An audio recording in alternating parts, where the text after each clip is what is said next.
Olá, meus amigos, olá, minhas amigas, chegamos para mais um programa, mais uma edição do nosso programa de raciocínio lógico. Que legal, que alegria ter sua companhia e, claro, aqui estou de novo, o professor Brian, pedindo licença para entrar aí na sua casa, onde quer que você esteja, viu? Muito obrigado a você que assiste o nosso programa semanalmente, que procura estar acompanhando e sempre está se preparando para esse grande momento que é o momento do concurso público, tá certo? E, claro, toda semana tem um programa especial de raciocínio lógico para você, e nós estamos discutindo aqui já há algumas semanas as principais bancas organizadoras, as principais comissões que organizam os concursos públicos desse Brasil. E claro, se você não assistiu de outras bancas, eu recomendo que você assista para você entender o mecanismo e o funcionamento, legal? E claro, se você não é inscrito no canal, aproveita, se inscreve, ativa o sininho, deixa seu comentário, diga para mim qual é o assunto que você gostaria de ver aqui no nosso programa de raciocínio lógico. Toda semana a gente lê os comentários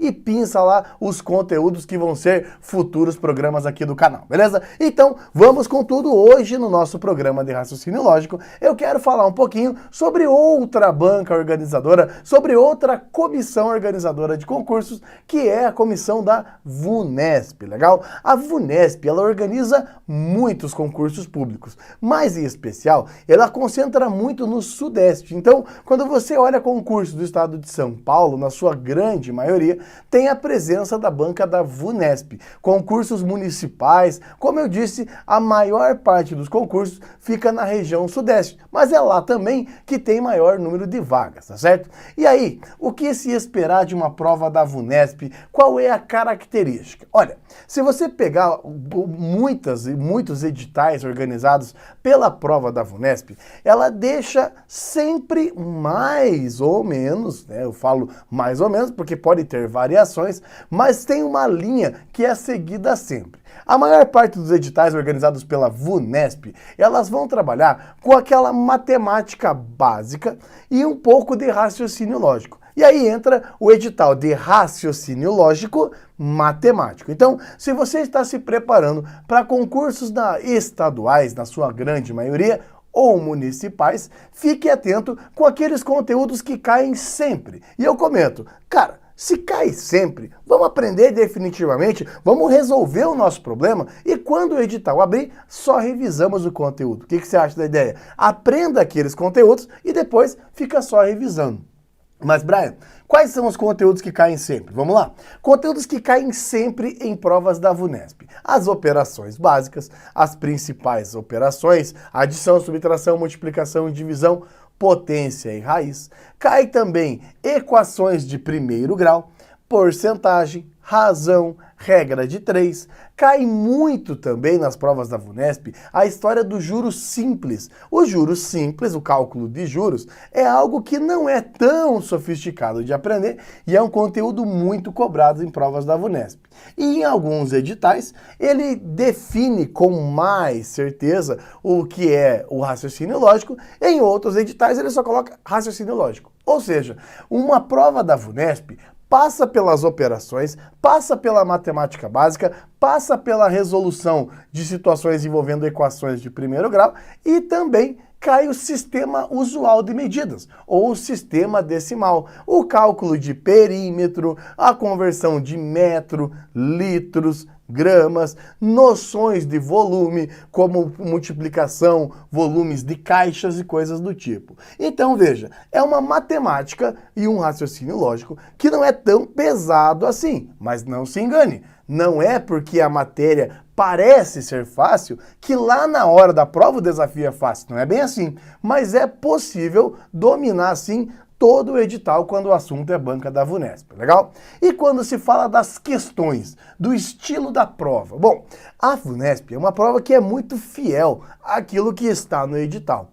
Ou seja, as propriedades, as operações e os métodos de resolver realmente estão ali no edital. E algumas pessoas me perguntam, mas fala, Brian, eu estava pensando, tem 5, 10 questões no máximo numa prova de raciocínio lógico e matemática e o edital tem um monte de itens. Não tem uma questão de cada item, não. Mas entenda que em uma mesma questão é possível você linkar 2 ou 3 conteúdos que estão presentes no edital. Quando o assunto é raciocínio lógico, você vai ver que, mais uma vez, eu falo isso todo o programa de raciocínio lógico, porque é fundamental. Não tem chance na prova um candidato que não domina as regras, que não domina os conceitos e que vai lá, na hora da prova eu resolvo. Cara, nas provas da VUNESP não vai funcionar essa estratégia. Não dá para deixar e decidir lá na hora da prova. O estudo, o domínio das regras se faz importante nesse tipo de prova também.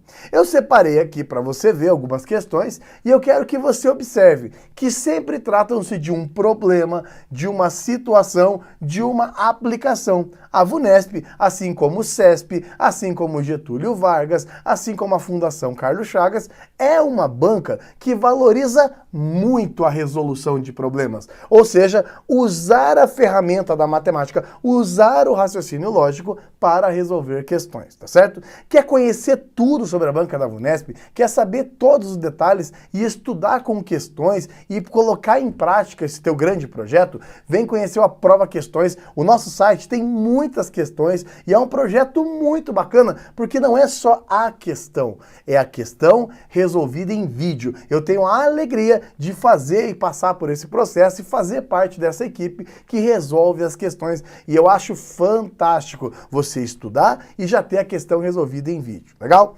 Vem comigo, vamos conhecer um pouquinho da VUNESP? Vamos lá. Seguinte, ó, como eu disse, numa prova da VUNESP, você vai ter com certeza a presença de um problema. Veja, olha só, considere a seguinte afirmação.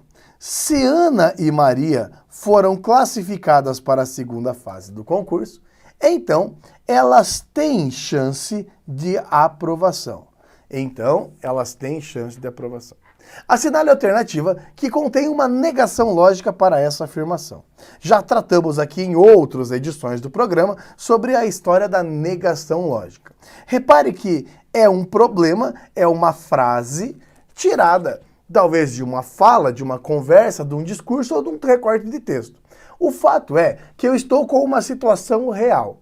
E eu vou precisar usar os meus conhecimentos de lógica para poder encontrar uma negação lógica. Insisto com você que está me assistindo. Veja, não é você, lá na hora da prova, que vai achar, de acordo com a sua lógica, o que é a melhor alternativa. Ah, mas eu vou ver lá na hora. Nada a ver. Você precisa entender que nós estamos diante de um texto lógico bastante conhecido. É um texto chamado de condicional, ou ainda de implicação lógica.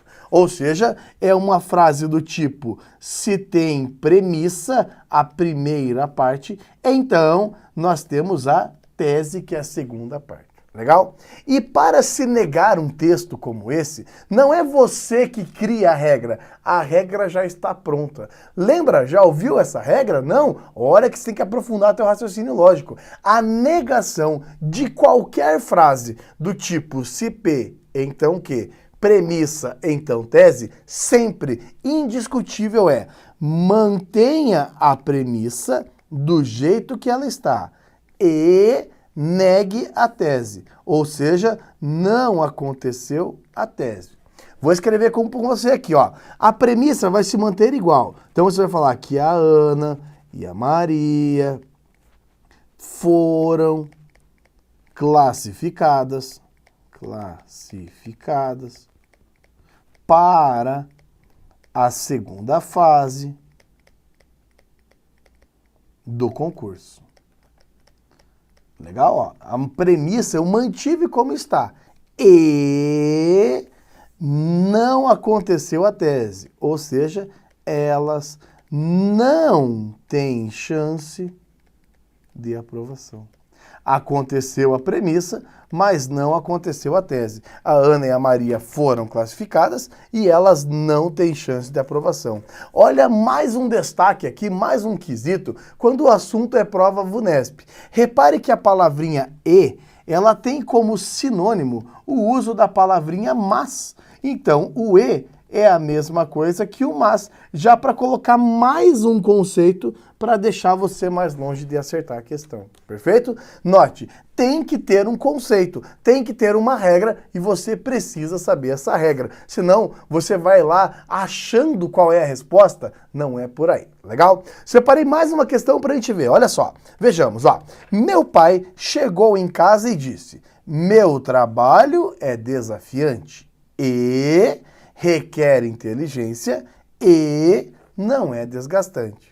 Mais uma vez, separei uma questão que pergunta sobre a negação lógica. E se você não conhece, assista aqui mesmo, no nosso programa de raciocínio lógico, as leis de De Morgan, negações, a gente já fez esse vídeo para você, eu quero que você procure lá e assista. Nesse vídeo, eu vou explicar para você o seguinte, olha, toda vez que você quiser negar um texto que usa o conectivo e, você troca pelo conectivo ou.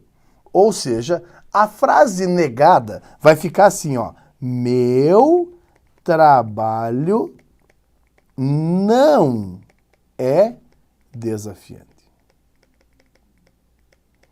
Ou não requer inteligência.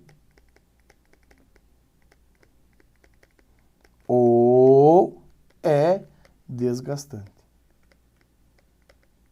Pronto. Meu trabalho não é desafiante, ou não requer inteligência, ou é desgastante. Aqui está a resposta na letra A. Perfeito? Meu trabalho não é desafiante, ou não requer inteligência, ou é desgastante. Tá feito mais uma negação. Veja, quem não conhece a regra vai ficar refém das alternativas. E aí vai ficar aquela, eu acho que ia ser, mas pela lógica, não. A regra é feita e é aplicada, beleza? Gostou do vídeo? Gostou? Conseguiu entender um pouquinho mais sobre a banca da Vunesp? Deixe seu comentário, deixe seu like, deixa lá o que você quer, deixa qual é o conteúdo que na semana que vem pode ser o seu tema que está aqui no programa, tá bom? Uma ótima semana, um ótimo estudo a todos, um forte abraço, tchau, tchau!